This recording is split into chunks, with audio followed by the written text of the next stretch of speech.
سلامی صبحگاهی ما رو بپذیرید بینندگان بنیادگرامی رادیو زودی و همه اونهایی که این لحظه ها ما رو تماشا دارن و منتظر خبرهای تازه از ما بودند و تشکر میگم برای همراهی و به همه اونهایی که همین حالا از آزادی ویدیو کانال رادیو زودی در یوتیوب ما رو تماشا دارن. شالگو خوجا هستم در آغاز باز یک روز تازه در خدمت شما از اون ساعت با وقت پراگ که از اینجا با شما صحبت دارم.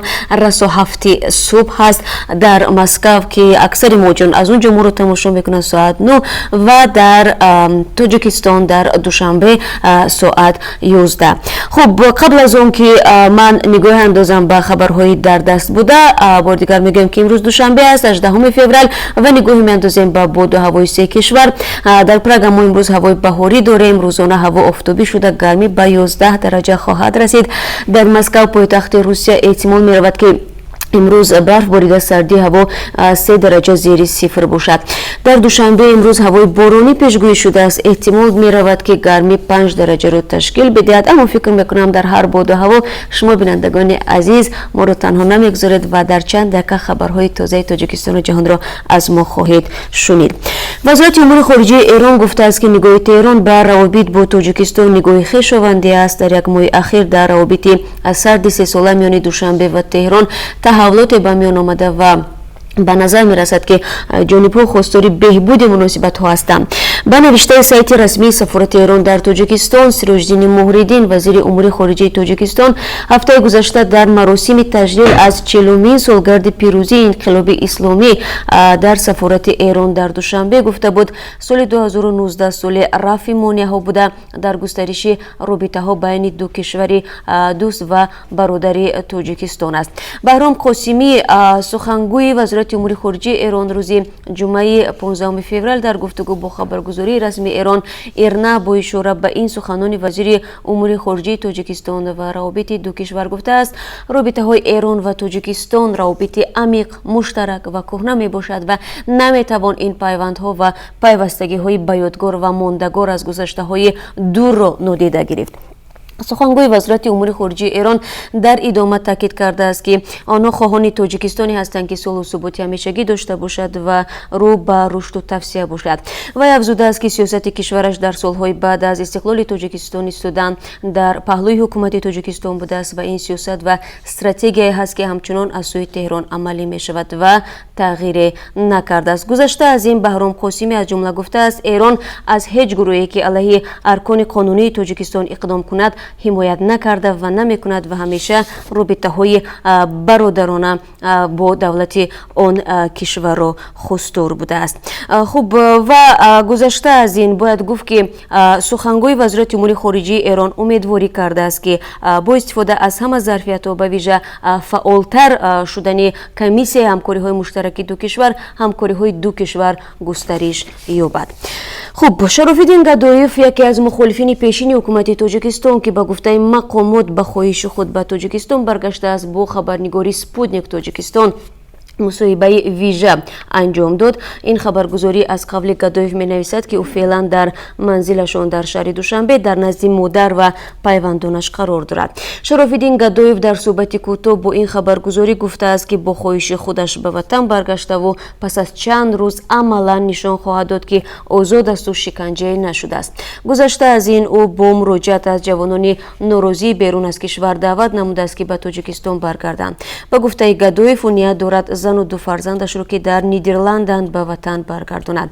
این حرفای شراف‌الدین گدایف در حال صدا می‌دهند که بحث و اطراف بازگشت او در شبکه‌های اجتماعی ادامه دارند. مخالفین حکومت باور دارند که شراف‌الدین گدایف ربوده و به تاجیکستان برده شده است. شراف‌الدین گدایف تقریبا 7 سال پیش در تاجیکستان کرده بود. خودش میگفت که در اسپانیا پناهندگی سیاسی گرفته است. او سال 2018 اعلام کرد که در هلند جنبش نوی را با نام اصلاحات و رشد تاجیکستان تأسیس داده است. در بیانیه جنبش گفته شده است که هدف آنها بنیاد یک کشور آزاد و دموکراتی است.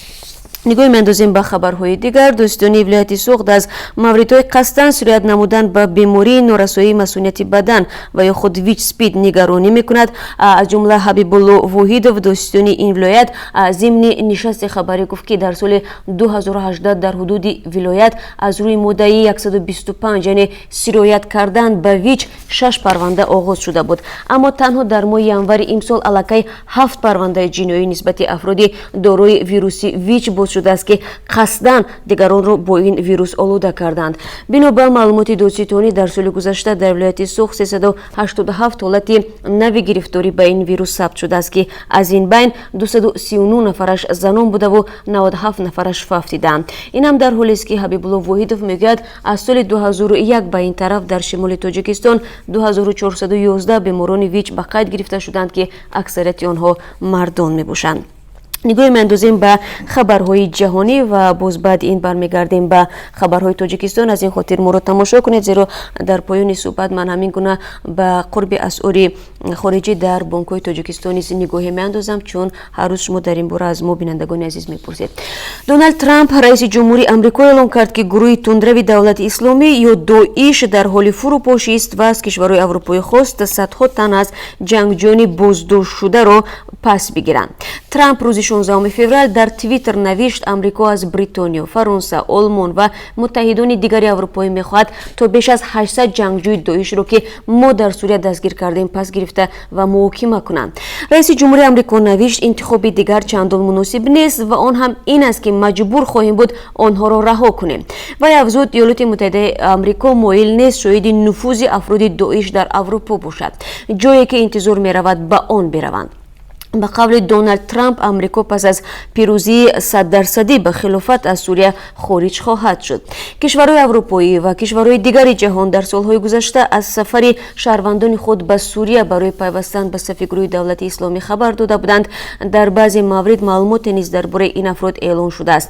برای مثال 1400 تن از فرانسه، 750 نفر از بریتانیا و 400 نفر از آلمان که گفته می شود به صف داعش پیوستند. با گزارش کمیسیون اروپایی بین سالهای 2011-2014 در مجموع 42,000 نفر به داعش پیوستند که نزدیک به 5,000 نفر آنها از کره اروپا هستند. در نتیجه سوختور در بنگلادش دست کم 8 نفر جان خود را از دست دادند. به قول مقامات این کشور سوختور بیش از 200 خانه ساکنان را به کام خود فرو برده است. علی احمد رئیس خدمات آتش نشانی بنگلادش گفته است سوختار صبحی بر وقت 17 فوریه زمان رخ داد که بسیاری از ساکنان هنوز در خواب بودند.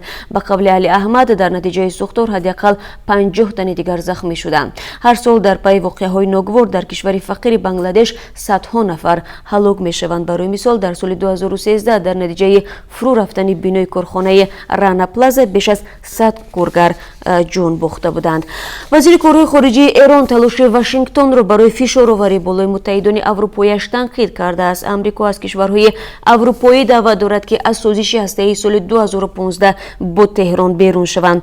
محمد ظریف جواد روز یکشنبه در سخنرانیش در نشست امنیتی میونخن گفت معاون رئیس جمهوری آمریکا گستاخانه خواسته است تا اروپا با آمریکا همراه شده وعده‌اش را بشکند. این اظهارات یک روز بعد اون صدا داد که مایک پنس معاون دونالد ترامپ از آلمان و فرانسه و بریتانیا خواست از توافقنامه اتمی با ایران خارج شوند. بر اساس این سازش که ماه می سال 2015 بین ایران و قدرت‌های بزرگ جهانی صورت گرفت، تهران در عوض محدود کردن برنامه هسته‌ایش بعضی از امتیازها را به دست می آورد. آمریکا در ماه می سال گذشته از این توافقنامه خارج شد و تحریم‌های اقتصادی را دوباره علیه ایران جاری کرد. خب بینندگان عزیز، بار دیگر به همه اونهایی که همین به صحبت ما پیوستند و ما را از آزادی ویدیو تماشا دارند برای شما درود میفرستم از قرارگاه رادیو آزادی در شهر پراگ و تشکر میگویم که ما را تماشا دارید و در چند دقیقه دیگر من برای شما خبرهای مهم تاجیکستان و جهان را میگویم و فکر میکنم در این چند دقیقه ما را تنها نمیگذارید. در یک برخورد مسلحانه در ولایت کشمیر زیر نظارت هندوستان کمش 4 سرباز هندی و از جمله یک افسر بلند مقام و یک فرد ملکی کشته شدند. چند روز پیش از این منطقه مورد بحث مرگ طلب کمش 41 کس را به قتل رسانده بود. به گفته منصبداران هندی برخورد روز جمعه 18 فوریه به وقوع پیوسته است. تلویزیون هندوستان تخمین کرده است که هر دو حمله به هم ارتباط دارند. در همین حال در افغانستان جنبش طالبان افغان از اشتراک در دوره نوبتی مذاکرات صلح خودداری نموده اصرار می‌ورزند که اکثر اعضای هیئت مذاکره کننده در روی خط تحریم شده های آمریکا و سازمان ملل متحد قرار داشتند نمی‌توانند به پاکستان سفر کنند. در عرفه این اظهارات طالبان حکومت افغانستان به شورای امنیت سازمان ملل متحد نامه فرستاده ابراز داشت که این اقدام بدون هماهنگی با حکومت افغانستان غیر قابل قبول است. سروزیر پاکستان عمران خان طالبان را به اسلام آباد دعوت کرده میخواست با آنها واخورد. دفتر سیاسی طالبان افغان در شهر دوحه قطر است. و روز یک شنبه 17 فوریه ولیعهد عربستان سعودی محمد بن سلمان با پاکستان پیمان برابر با 20 میلیارد دلار به امضا رساند. در چارچوب سفر آسیا محمد بن سلمان همچنان از هندوستان و چین بازدید به عمل می‌آورد. مرکز زلزله شناسی کمیته علمی وزارت معارف قزاقستان از رخ دادن زمین لرزه در مرز تاجیکستان و قرقیزستان خبر می‌دهد. به گفته این مرکز زمین لرزه صبح روز گذشته به وجود آمده است. مرکزی زمین جنبی در مرز تاجیکستان و قرقیزستان بوده است گفته شده است در این خبر. شدت زمین لرزه 4.1 بال را تشکیل میداد. طبق معلومات پیشکی در حال حاضر تلفات جانی و مالی به قید گرفته نشده است. در همین حال وبسایت وزارت کارهای داخلی تاجیکستان درباره قتل کلین از طرف پدر عروسش اطلاع می‌دهد. از جمله گفته می شود که به شعبه وزارت کارهای داخلی در شهر استرافشان مرد 52 ساله ساکن دهه قلچه کلون شهر مذکور مراجعه نموده است که روز 14 فوریه در حوله استقامتیش از سبب مناقشه به میان آمده با کلینش زنی 27 ساله که زنی 27 ساله بوده است با او جنگ و جنجال کرده با تبر 6 مرتبه به اعضای بدنش زده است. در نتیجه کلینش جراحت‌های وزنی برداشته در جای حادثه به هلاکت می‌رسد. اوید به قضیه مذکور پرونده جنایتی با ماده 104 قسم 1 کدکس جنایتی تاجیکستان آغاز شده و تفتیشات این کشتار ادامه دارد. و یک خبر ورزشی نیز هست.